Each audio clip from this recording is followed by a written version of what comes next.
You mentioned we're in a big bubble. Can you elaborate on that, and how is this likely to play out? Well, I think eventually there'll be considerable trouble because of the wretched excess. That's the way it's usually worked in the past. But when it's going to come and how bad it will be, I can't tell you. दोस्तों ये फरवरी 2022 में Charlie Munger ने कहा था कि stock market में एक bubble form हो गया है। तो रिपोर्टर ने उनसे पूछा कि how is this going to play out, मतलब अब फ्यूचर में क्या हो सकता है। तो चार्ली मंगर ने कहा कि जब भी ऐसी सिचुएशन होती है जब गवर्नमेंट बहुत ज्यादा नोट्स प्रिंट कर देती है और इंटरेस्ट रेट्स इतने कम हो जाते हैं तो आगे जाके बहुत बुरा टाइम आता है। अब वो कब आएगा और वो कितना बुरा होगा ये हमें नहीं पता। लेकिन दोस्तों इंटरेस्टिंग बात ये है कि चार्ली मंगर ने ये जो बात कही थी उसके लिए हमें बहुत ज्यादा वेट करने की जरूरत पड़ी नहीं। पूरे 2022 में यानी जनवरी से लेकर अभी दिसंबर तक यूएस का मार्केट नीचे ही जाता रहा है और कुछ लोगों के हिसाब से यूएस ऑलरेडी एक रिसेशन में आ चुका है। Headed for a recession. Storm clouds of recession looming, and the storm is really coming. With inflation at a 40-year high, many experts warn of a possible economic slowdown. A recession is almost inevitable. और अगर US में market crash होगा तो सिर्फ US में ही नहीं बल्कि पूरी दुनिया में इसका इम्पैक्ट होगा। जैसे जब 2008 में यूएस में रिसेशन हुआ था तो इंडियन इकोनॉमी में इंटरनली कुछ भी प्रॉब्लम नहीं हुई थी, लेकिन फिर भी सेंसेक्स 50% से ज्यादा नीचे गिर गया था क्योंकि यूएस एक सुपर पावर है और इंडिया की एक बड़ी एक्सपोर्ट पार्टनर भी। तो अब सवाल ये उठता है कि हम इंडियन इन्वेस्टर्स इस सिचुएशन में क्या कर सकते हैं। क्या हमें स्टॉक्स बाय करना चाहिए या सेल करना चाहिए, वेट करना चाहिए या कुछ और अगर हमें सेल करना है तो कब और कैसे, और अगर हमें बाय करना है तो किस टाइप के स्टॉक्स। तो दोस्तों इसी चीज को हम आज की वीडियो में स्टेप बाय स्टेप डिस्कस करेंगे कि कैसे आप एक स्टॉक मार्केट क्रैश का, जिसके आने के बहुत ज्यादा चांसेस है, उसका आप फायदा उठा सकते हो। और ये भी समझेंगे कि चार्ली मंगर ने ऐसा क्यों कहा कि स्टॉक मार्केट में एक बबल फॉर्म हो गया है। उसको हम पूरा डिटेल में समझेंगे एकदम सिंपल लैंग्वेज में एग्जांपल्स के साथ, ताकि एक छोटे बच्चे को भी एकदम इजीली समझ आ जाए। तो चलिए वीडियो को शुरू करते हैं। और दोस्तों हमारे आज की वीडियो के एजुकेशनल पार्टनर है वेस्टेड, जो हम इंडियंस का यूएस स्टॉक्स और ETF में इन्वेस्टिंग का प्रोसेस इजी बनाते हैं, वो भी 0 कमीशन के साथ। इसकी ज्यादा डिटेल्स हम वीडियो के एंड में डिस्कस करेंगे।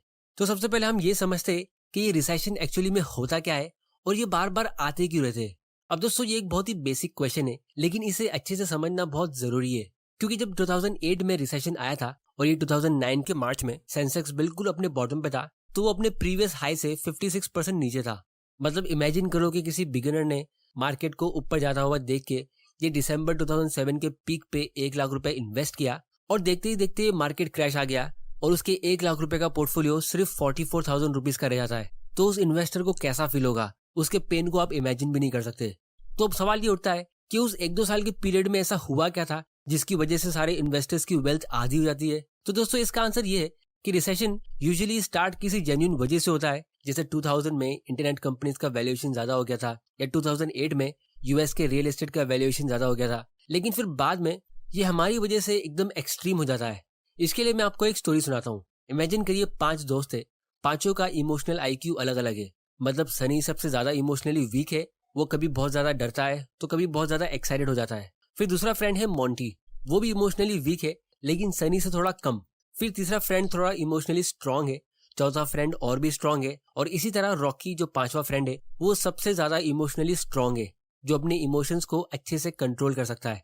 तो जब शुरुआत में किसी वजह से बैड न्यूज आती है तो स्टॉक मार्केट के सबसे ज्यादा इमोशनली वीक लोग डर के अपने स्टॉक सेल करने जाते हैं, यानी सनी के जैसे लोग। तो उनके अचानक से सेल करने से मार्केट में एक सेलिंग प्रेशर बनता है, मतलब अचानक से ज्यादा सेल ऑर्डर्स आते हैं। और जैसा कि बेसिक डिमांड और सप्लाई की थियरी के हिसाब से जब मार्केट में ज्यादा बायर्स अवेलेबल नहीं होते और सिर्फ सेलर्स होते हैं तो इस वजह से स्टॉक के प्राइस कम होते रहते हैं। इस वजह से जो दूसरे लॉट के थोड़े कम इमोशनल इन्वेस्टर्स होते हैं, मॉन्टी के जैसे, वो रिएक्ट करते और वो अपने स्टॉक सेल करने जाते हैं, जिससे कि और ज्यादा सेलिंग प्रेशर बनता है और मार्केट में सेलर्स बढ़ते रहते हैं, जिसकी वजह से स्टॉक के प्राइस और कम होते रहते हैं। इसे देख के जो थोड़े बहुत इमोशनली स्ट्रांग भी होते हैं वो भी पैनिक सेलिंग कर देते हैं और मार्केट बिल्कुल अपना बॉटम टच कर देता है। और फिर सिर्फ रॉकी जैसे इमोशनली स्ट्रांग लोग, यानी गिने चुने लोग, अपने स्टॉक्स को होल्ड करके रखते या ऐसे टाइम पे और बाइंग करते। तो इस वर्चुअस साइकिल की वजह से मार्केट बिल्कुल अपना बॉटम टच करता है। अब ये साइकिल सिर्फ स्टॉक मार्केट में नहीं बल्कि पूरी इकोनॉमी में भी इसी तरह काम करता है, जहां लोग किसी बैड न्यूज के डर से ज्यादा खर्चा नहीं करते, शॉपिंग करना बंद कर देते, ये सोच के कि फ्यूचर में क्या होगा, सैलरी मिलेगी या नहीं, या महंगाई कितनी बढ़ जाएगी, जिसका इफेक्ट ये होता है कि कंपनीज का प्रॉफिट कम हो जाता है। और क्योंकि कंपनी के प्रॉफिट्स कम होने लगते तो कंपनी को ना चाहते हुए भी कॉस्ट कटिंग के लिए एम्प्लॉयज को जॉब से निकालना पड़ता है। तो जिनके पास जॉब्स नहीं है वो तो वैसे भी ज्यादा खर्चा करेंगे नहीं, लेकिन जब ये न्यूज मार्केट में स्प्रेड होती है तो बाकी लोग भी जिनके पास जॉब्स होते, जो थोड़े बहुत इमोशनली स्ट्रांग होते, वो भी अपने खर्चे कम कर देते, जिससे अल्टीमेटली कंपनीज की हालत और ज्यादा खराब होती है और उन्हें और भी ज्यादा एम्प्लॉयज को फायर करना पड़ता है, या कुछ कंपनीज तो कंटिन्यूस लॉस की वजह से बंद भी हो जाती है, जिसकी वजह से लोग और डर जाते हैं। और अगर लोग ऐसा ही ज्यादा टाइम तक डर के रिएक्ट करते रहे तो देखते ही देखते कंट्री इकोनॉमिक डिप्रेशन में चली जाती है, जिससे ना लोगों के पास जॉब्स होते और ना ही खर्चा करने के लिए पैसे। तो इस सिचुएशन में गवर्नमेंट का काम होता है कि वो जल्दी से कोई एक्शन ले ताकि कंट्री डिप्रेशन में ना जाए या जल्दी से रिकवर कर ले। तो गवर्नमेंट यूजुअली ऐसे टाइम पे ज्यादा नोट्स प्रिंट करती है या इंटरेस्ट रेट्स कम करती है, ताकि वो उन नए प्रिंट किए हुए पैसों से स्ट्रगल करते हुए लोगों की मदद करे या बंद हुई कंपनीज को रिवाइव करे, ताकि वो कंपनीज वापस सक्सेसफुल हो जाए और इकोनॉमी ग्रो हो जाए। तो 1929 में कुछ ऐसा ही हुआ था। जब यूएस रिसेशन में गया था तो उनकी गवर्नमेंट ने राइट टाइम पे कोई एक्शन लिया नहीं, जिसकी वजह से ऑलमोस्ट पूरा वर्ल्ड अगले 5 साल तक डिप्रेशन में रहा था। तो इसीलिए आजकल की गवर्नमेंट स्मार्ट हो गई है और वो थोड़े से रिसेशन के डर से ही एक्शन लेना शुरू कर देती है। लेकिन ये ज्यादा नोट्स प्रिंट करना और इंटरेस्ट रेट्स को कम करना, ये एक टाइप का इंजेक्शन या ग्लूकोज की बोतल की तरह होता है, जो किसी बीमार इंसान को या हमारे केस में किसी रिसेशन से स्ट्रगल करती हुई कंट्री को दिया जाता है। तो इसीलिए जब भी कोई कंट्री रिसेशन से ठीक हो जाती है तो धीरे धीरे करके गवर्नमेंट अपने इंटरेस्ट रेट्स इंक्रीज करती है और ज्यादा नोट्स प्रिंट करना बंद कर देती है, वरना उसके दूसरे साइड इफेक्ट्स होते हैं। जैसे अगर आप ज्यादा खाना खाते रहोगे या हेल्दी होने के बाद भी ग्लूकोज की बोतल आप पे चढ़ती रहेगी तो आप ज्यादा मोटे हो जाओगे, जो ऑब्वियसली बुरी चीज है। तो इसी तरह यूएस गवर्नमेंट ने जब 2008 का मार्केट क्रैश हुआ था तब से जो इंटरेस्ट रेट 0 किया है वो उन्होंने इंक्रीज किया ही नहीं है, जिसका मतलब ये है कि यूएस गवर्नमेंट पिछले 12 सालों से इंजेक्शन पे सरवाइव कर रही थी और ग्रो हो रही थी। जैसा कि आप इस ग्राफ को देख सकते हो, 2008 के क्रैश के टाइम इनको अपने इंटरेस्ट रेट्स कम करने पड़े ताकि लोग ज्यादा खर्चा करें, लेकिन फिर इन्होंने इसे कभी सही तरह से इंक्रीज किया ही नहीं।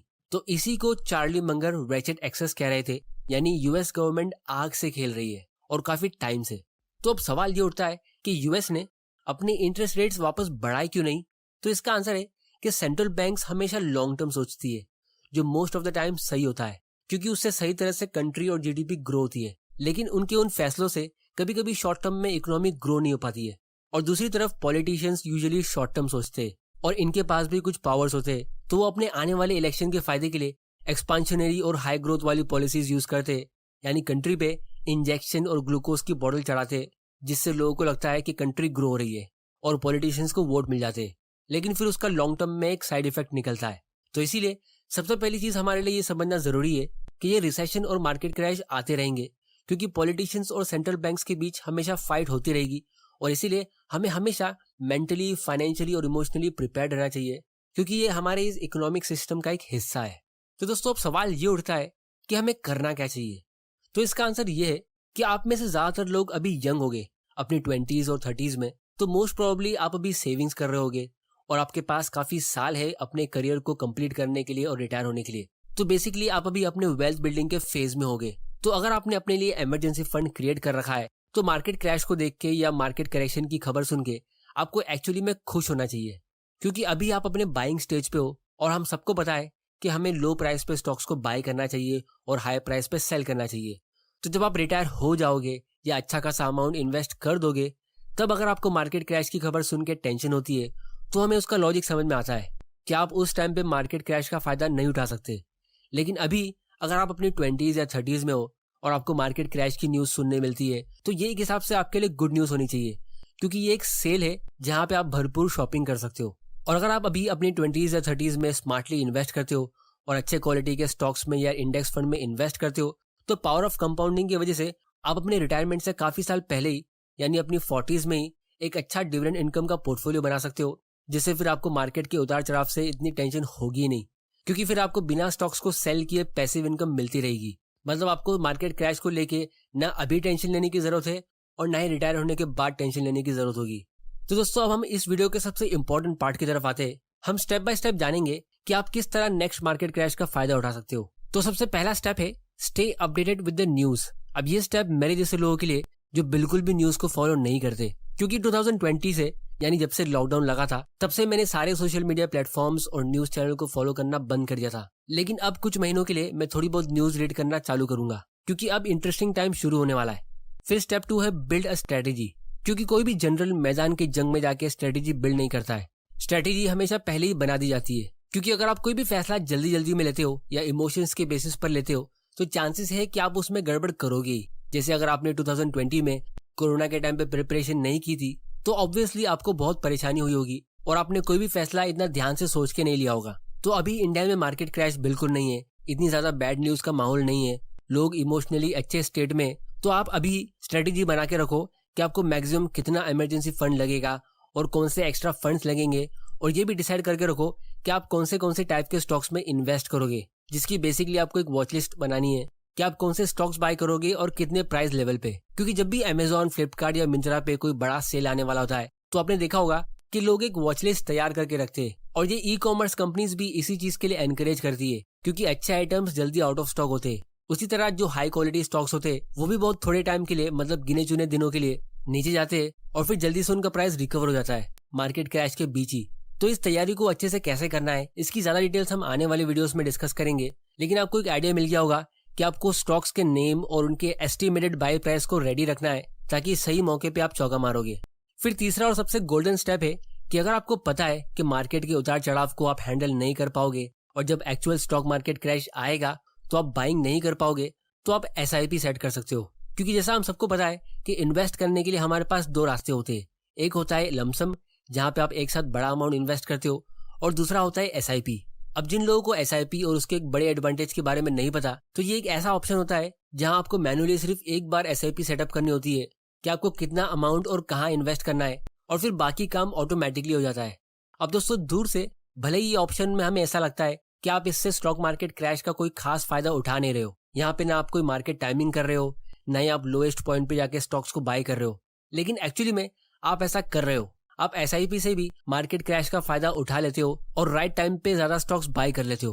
क्योंकि मान लो जो 5,000 रुपए की SIP से हर महीने आपको 500 रुपए के 10 स्टॉक्स मिलते हैं, तो जब स्टॉक मार्केट का क्रैश आता है और सब स्टॉक्स 50% गिर जाते, तो वही 5,000 रुपए की SIP से इस बार आप 20 स्टॉक्स खरीद लेते हो, क्योंकि आपके SIP का अमाउंट फिक्स्ड है और जो स्टॉक या इंडेक्स फंड आपने सिलेक्ट कर रखा था उसका प्राइस नीचे गिर गया है। तो प्राइस के कम होते ही उस महीने आप ऑटोमेटिकली ज्यादा बाइंग कर लेते हो। तो जहां दूसरी तरफ पूरी दुनिया के लोग मार्केट के और नीचे जाने का वेट करते या कोई अच्छे सिग्नल्स का वेट करते, यहाँ आपकी SIP ऑटोमेटिकली आपको ज्यादा से ज्यादा यूनिट्स बाय करके देती है, और फाइनली जब मार्केट रिकवर हो जाता है और सब रिग्रेट करते रह जाएंगे तो आपके पास ऑलरेडी बहुत सारे स्टॉक्स और यूनिट्स होंगे जिसे SIP ने आपके लिए खरीद रखे होंगे बेस्ट से बेस्ट प्राइस पे। और यहाँ पे सबसे इंटरेस्टिंग चीज ये है कि जब आपको मार्केट क्रैश के सिग्नल्स नजर आते तो आप मल्टीपल SIP भी सेट कर सकते हो। जैसे 2020 के मार्च से लेकर अगस्त तक मैंने अपने और अपनी फैमिली मेंबर्स के अकाउंट से 1 तारीख, 10 तारीख और 20 तारीख ऐसे मल्टीपल डेट्स की SIP सेट की थी ताकि वो टाइम पे ज्यादा अमाउंट इन्वेस्ट हो। अब दोस्तों US का मार्केट ऑलरेडी अच्छा खासा नीचे जा चुका है। ये टेक्नोलॉजी का इंडेक्स कोरोना के टाइम पे सिर्फ 29% नीचे गया था और अभी ये और ज्यादा नीचे जा चुका है। ये वही इंडेक्स है जिसमें सब बड़ी बड़ी IT कंपनीज है जैसे गूगल, एप्पल, माइक्रोसॉफ्ट या अमेजॉन, और US का ओवरऑल इंडेक्स ऑलमोस्ट 20% नीचे जा चुका है। तो अगर आप US स्टॉक्स में इन्वेस्ट करने का सोच रहे हो तो एक अच्छा टाइम ऑलरेडी शुरू हो चुका है, क्योंकि इंडिया का इंडेक्स सेंसेक्स अभी तक अपने ऑल टाइम हाई पे है। तो जब इंडियन मार्केट US के इस रिसेशन से रिएक्ट करेगा तो मैं उस पर एक दूसरा वीडियो बनाऊंगा कि कैसे आप इंडियन मार्केट में इन्वेस्ट कर सकते हो और आप कौन से टाइप के स्टॉक्स में इन्वेस्ट कर सकते हो। लेकिन अभी अगर आप US स्टॉक्स में या US इंडेक्स फंड में इन्वेस्ट करना चाहते हो तो आप वेस्टेड की मोबाइल ऐप से कर सकते हो, जो हमारे आज के एजुकेशनल पार्टनर है। इससे इंटरनेशनल इन्वेस्टिंग का पूरा प्रोसेस काफी इजी हो जाता है। वेस्टेड के थ्रू आप US के 1500 प्लस स्टॉक्स और ETF में इन्वेस्ट कर सकते हो, और हम मिनटों में अपना US अकाउंट ओपन करके बहुत ही आसानी से UPI के जरिए अपने US अकाउंट में फंड्स ऐड कर सकते हैं। और वेस्टेड डायरेक्ट के थ्रू आपको कोई भी फिक्स्ड फी चार्ज नहीं होती है और आपकी करेंसी इंडस्ट्री में सबसे लोवेस्ट रेट पे एक्सचेंज होती है। और इसके साथ में आप इस DIY वेस्ट के सेक्शन में जाके अपना खुद का एक पोर्टफोलियो बना सकते हो। जैसे मैंने यहाँ पे एग्जांपल के लिए 3 कंपनीज का बनाया है, तो फिर जब भी आप इसमें इन्वेस्ट करते हो, जैसे आप $30 से भी शुरू कर सकते हो, वो ऑटोमेटिकली इन कंपनीज में इन्वेस्ट होता है आपके एलोकेशन के हिसाब से, और उसके बाद आप कम से कम $1 की भी SIP रख सकते हो, और फिर आप इसको अपने फ्रेंड के साथ शेयर भी कर सकते हो या इसका परफॉर्मेंस S&P इंडेक्स से कंपेयर भी कर सकते हो। और अगर आप नीचे डिस्क्रिप्शन की लिंक से अकाउंट ओपन करके वेस्टेड अकाउंट में फंड्स ऐड करते हो तो आपको इनकी तरफ से $10 गिफ्ट मिलेगा।